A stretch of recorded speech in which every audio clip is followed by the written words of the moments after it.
So it looks like the Indiana Pacers are finally looking to blow it up and rebuild.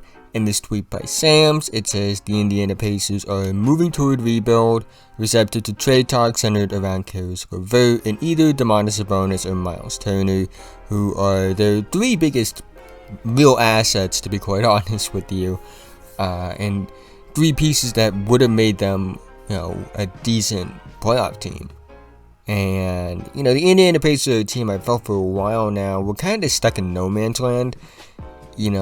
They weren't great. They weren't be able to compete with, Milwaukee. They weren't able to compete with Philadelphia or Miami or even Boston, really. But they weren't bad enough, really, to tank. Because, they have solid players on a team. Good players, even.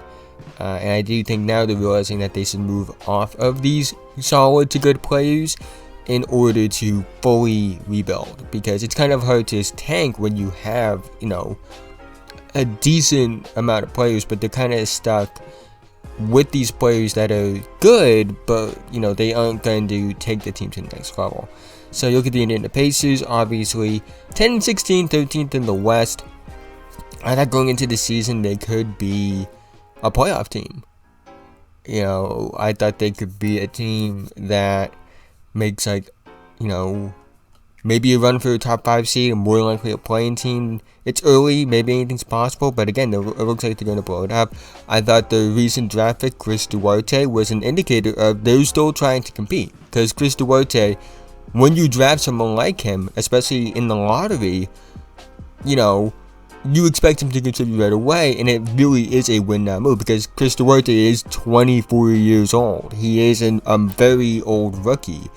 For instance, he's older than guys like Jason Tatum. He's older than guys like Markelle Fultz. And Chris Duarte has actually been pretty good as a rookie, which is to be expected considering how old he is. And I think they're going to keep him long-term. Maybe they move him. I don't know. But he's solid, and I really think he's just going to be a pretty good player for them for a long time. But it's not enough, to say the least.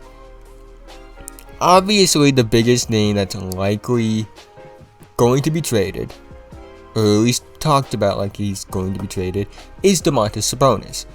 Sabonis is a bit underrated to me. I don't think people realize how good he is. He averaged 19, 12, and 5 last in his first All-Star season. Second season as an All-Star, 20, 12, and 7. Good, really good efficiency overall. Field goal percentage is good.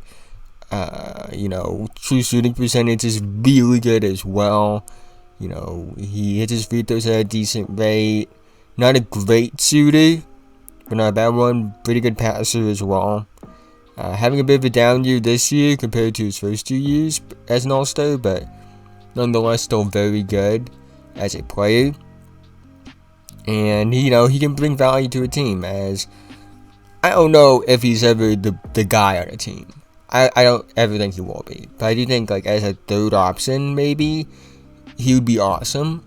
Because he is somebody that can pass, he can rebound, he can score. That's really the extent of what I know about him.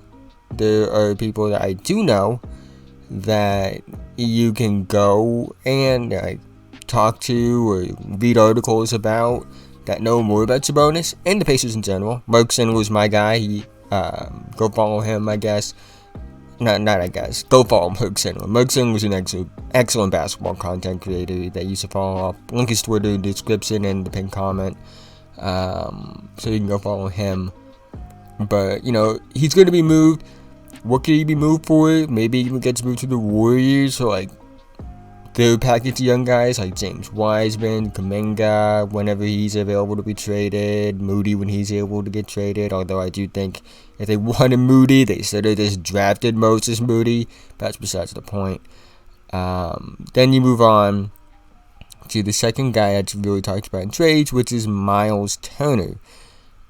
Miles Turner is another one where, he's been good. He's led the league in blocks twice. and is leading it again in the league in blocks again.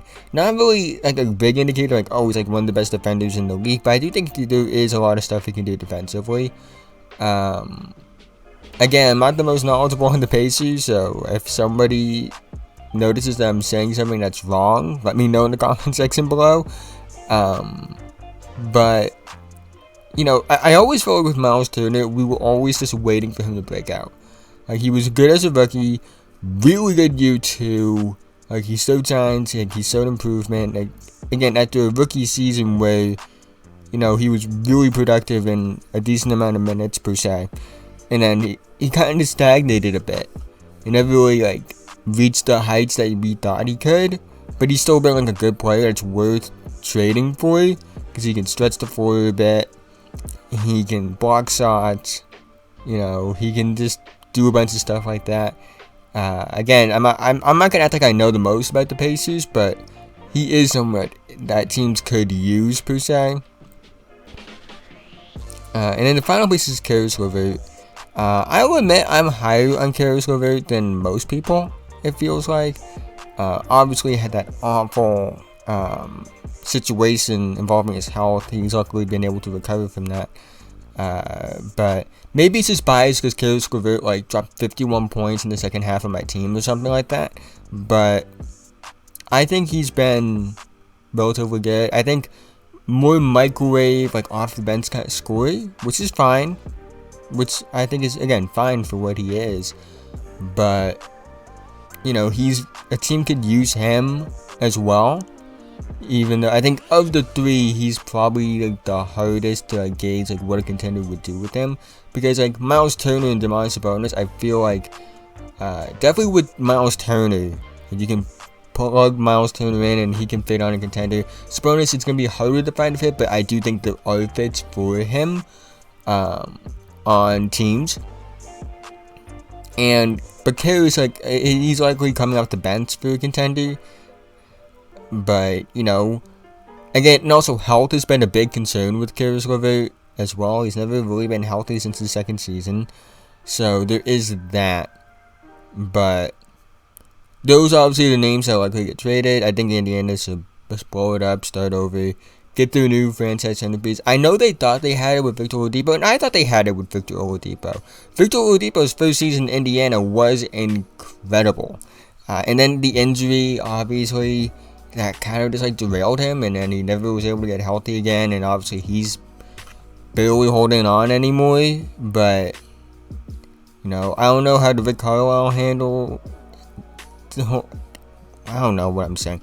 The Rick Carlisle situation's going. I've heard mixed opinions about it from Pacers fans, but you know, it's an interesting spot. And I think like I'm not the only one. I know other YouTubers, other people in the media, other people that talk about basketball have been wanting the Pacers to blow it up, and I think they finally are realizing that they are able to blow it up because like they are in a good spot, and you know they were at best a mediocre team to begin with, and you know we'll see how the lottery treats them. More than likely, I doubt they're a playoff team at this point. If they're talking about blowing it up, they aren't a playoff team. So yeah, that's all I have to say. Have a nice day.